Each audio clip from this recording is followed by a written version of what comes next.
उनको जब मौका मिला तो शिक्षा के क्षेत्र में क्या काम किए, आपको मैं बता दूं ऑन द रिकॉर्ड कि शैक्षणिक और खेल परिसर का जो जमीन है उस पर भी दखल कब्जा करके वो लोग रखा हुआ है। तो पता नहीं क्या है, हाँ कब्जा है। जाइए उसके बाद बसपा वाले वो नेताजी लोग वही जो लड़ रहे हैं, तो वो तो चच्चा भतीजा है, उनसे पूछिए कि कौन परिवारवाद के प्रोडक्ट है। वो प्योर परिवारवाद का ही प्रोडक्ट है। 15 साल से मैं राजनीति कर रहा हूँ और 15 साल से मैं कर रहा हूँ, मेरे पीछे आए हुए हैं लोग, ठीक है। और जमीनी स्तर पे विषयवार किसी भी विषय पे, शिक्षा का क्षेत्र हो, किसी जो मेरे काम है और जो मेरे अनुभव है उसका 5% भी अनुभव नहीं है। खर्चा लोग करते हैं तभी तो हटा दिए 5 साल में। यही नहीं, उनकी परिवारवाद का ये परिकाष्ठा है कि उनके पास कोई वर्कर नहीं है जो जाता है काम लेकर के, तो अपना छोटा भाई को बोलते हैं कि जाइए वो काम करा देगा। और लोग इलाके में कहता है ए भाई उनके भैया के पास भेजते हैं, फिर भैया बोलता है इतना पैसा दे देता काम हो जाए। तो ये उनका परिवारवाद का पराकाष्ठा है।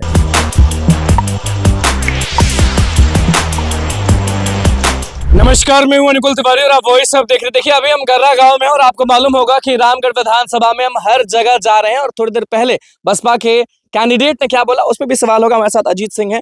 बताइए कि सब अपने अपने मुद्दे बता रहे हैं, आपके मुद्दे क्या है रामगढ़ विधानसभा में? कौन सा मुद्दा है जो एकदम? देखिए सबके मुद्दे एक ही होते हैं कि अपने इलाके का विकास, कोई किसी का इससे मुद्दा अलग हटके नहीं है।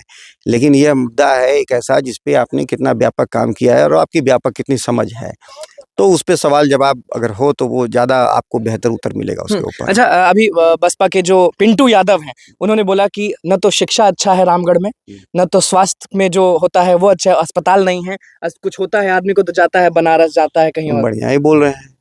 उन्हीं के चचा, उनके दत्तक पुत्र है वो।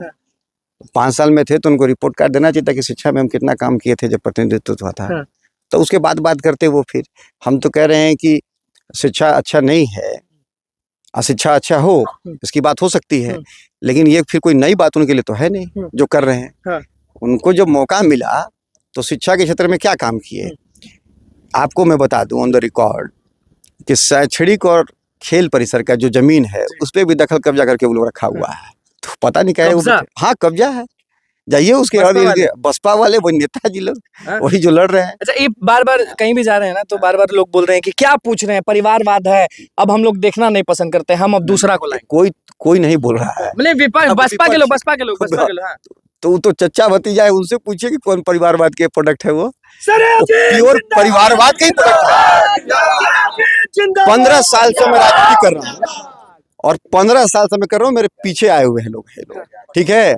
और जमीनी स्तर पे विषयवार किसी भी विषय पे, शिक्षा का क्षेत्र हो, किसी जो मेरे काम है और जो मेरे अनुभव है उसका 5% भी अनुभव नहीं है। रामगढ़ में क्या बदलाव करेंगे? ये नहीं, देखिए बदलाव, मैं कहता हूँ कि कोई बदलाव कोई एक लाइन का शब्द तो है नहीं। हम सबसे बड़ा जो है राजनीतिक जो संस्कृति है उसको चेंज करेंगे। हम कहते हैं कि जनप्रतिनिधि का जो काम है वो ये है कि जो 8 घंटा कम से कम वर्किंग आवर जिसको हम लोग कहते हैं, इसमें वो क्वालिटी टाइम जो है वो शैक्षणिक संस्थाओं में, सरकारी कार्यालयों में उसके होने चाहिए, तभी लोगों के समस्याओं का वो निदान करा पाएगा। मैंने बोला कि जो लास्ट माइल डिलीवरी है किसी भी योजना का और जो योजना का जो एक सोच है कि हम पहुंचे, उसके बीच का जो एक गैप होता है, नहीं पहुंच पाता, तो वो जनप्रतिनिधि उसको भरता है अपने एफर्ट से। तो अब एफर्ट नहीं लगाता है तो वो जो बसपा वाला भी जो बतिया रहा था तो भोज खाने वाला सब है, तो घूम घूम के भोज खाएगा, तो 8 घंटा भोजे खाएगा तो काम कब करेगा। तो हम उस राजनीतिक संस्कृति की जो पिछले 15 वर्षों में जो चीजें काफी बदली हैं उसको पुनः पहले ठीक करेंगे। आप जो है आपके हाथ में क्या टूल्स है, एक जनप्रतिनिधि के हाथ में क्या टूल्स है, वो क्या संसाधन है, वो तो उसकी एक सीमा है, वो तो कोई आसमान से कुछ तो लेके आएगा। कल आपके भाई से हमारी बात हुई थी इंटरव्यू के दौरान, उन्होंने बोला दामाद वाला कुछ बात चल रहा था, दामाद के बारे में बड़ा कुछ बोल रही थी, क्या है वह? जो अशोक सिंह है भाजपा वाले, तो ये उनका परिवारवाद का पराकाष्ठा है। अच्छा, भ्रष्टाचार में पहले खुदे लिपटे हुए थे लोग। यहाँ 5 साल में कोई ठेकेदार नहीं है जो नहीं जानता है कि 10% वसूलने के लिए आगे पीछे दिन भर घूमते रहे।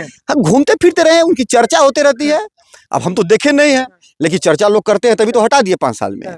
यही नहीं, उनकी परिवारवाद का ये परिकाष्ठा है कि उनके पास कोई वर्कर नहीं है जो जाता है काम लेकर के, तो अपना छोटा भाई को बोलते हैं कि जाइए वो काम करा देगा। और लोग इलाके में कहता है कि भाई जो है, हाँ मैंने ये भाई उनके भैया के पास भेजते हैं, फिर भैया बोलता है इतना पैसा दे देता काम हो जाए। तो ये उनका परिवारवाद का पराकाष्ठा है। ये बात आपको चाहे वो विपक्ष का हो और चाहे आम जनता हो, ये बात हमारे बारे में आप ये भी जानते हैं कि कितना भी गांव तरक्की कर ले, लेकिन जात वाला जो चीज है ना वो 2% रह ही जाता है। तो जात वाले में राजद से आप तो यादव एक खड़े हैं बसपा वाले, तो यादव टूटेंगे नहीं? एक मिनट, यादव टूटेंगे नहीं ना? देखिए हम लोग जो है, हम लोग रामगढ़ विधानसभा में राष्ट्रीय जनता दल के जो मूल सिद्धांत है उसकी राजनीति करते हैं। हमारे साथ जो भी जातियां हैं, धर्म के लोग हैं, सभी लोग हैं। यही आप घूम लीजिएगा हमारे इस कार्यक्रम के बाद, इसी में से खाली पूछ लीजिएगा कि हर जाति किस जाति के लोग हैं। अच्छा, जनसुराज वाले कहीं हैं कि नहीं है? 1 2 3 ही के बारे में सब बात कर रहा है, भाजपा वाले, राजद वाले और बसपा वाले। जनसुराज तो अभी आया है, उसके पास तो एको वर्कर ही नहीं है। हाँ। वो तो पैसा से लेकर घुमाता है। हाँ। तो पहले वर्कर पैदा करेगा तब ना ग्राउंड पे लड़ाई लड़ेगा, तभी वर्कर ही नहीं उसके पास। वर्कर ही नहीं, लेकिन एकदम विकास होगा रामगढ़ विधानसभा का। डेवलपमेंट तो होता है, आप देख लीजिए घूम कर करके। अगर रामगढ़ विधानसभा के उत्तर प्रदेश और बिहार के सटे इलाके में बाकी विधानसभाओं में आप यात्रा कर लीजिए, जमीन आसमान का फर्क है। तो आगे भी एक शख्स इल्जाम लगाए हैं, बोल रहे हैं कि अपने प्राइवेट एएनएम जीएनएम का खोल लिए हैं, सरकारी कॉलेज ही नहीं खोलते हैं। अब पता नहीं वो क्या कहते हैं, सरकारी कॉलेज विधायक खोलता है। हाँ। अब कौन पागल का बात सुन के आए हैं? हाँ। सरकार की नीति खोलती है। हाँ। कोई विधायक नहीं खोलता है। विधायक जो है अगर उसकी सत्ता होगी तो वो कॉलेजेस ला सकता है। सांसद के भाई होने का फायदा होगा कि नहीं विधानसभा?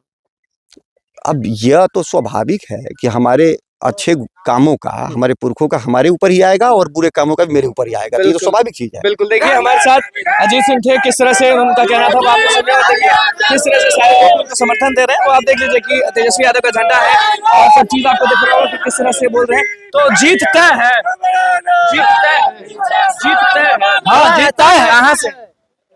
रामगढ़ से। हिंदुस्तान में नहीं कह सकते हैं कि, लेकिन बिहार में कहीं नहीं है कोई विधानसभा। केवल एक रामगढ़ है जो लड़कियों का विद्यालय इतना है, जो कहीं पूरे बिहार में किसी लड़कियों का विद्यालय इतना है जितना है। हाँ। बिहार में किसी विधानसभा में नहीं है। यह जगदानंद सिंह के देना। लड़कियां पढ़ती हैं, लड़कियां पढ़ती है और बहुत। आपके घर में कितनी लड़कियां? अरे हमारे घर में तो 4 गो लड़कियां सब पढ़ती हैं। हाँ। और यही कॉलेज से। हाँ। और रामगढ़ में केवल हाँ।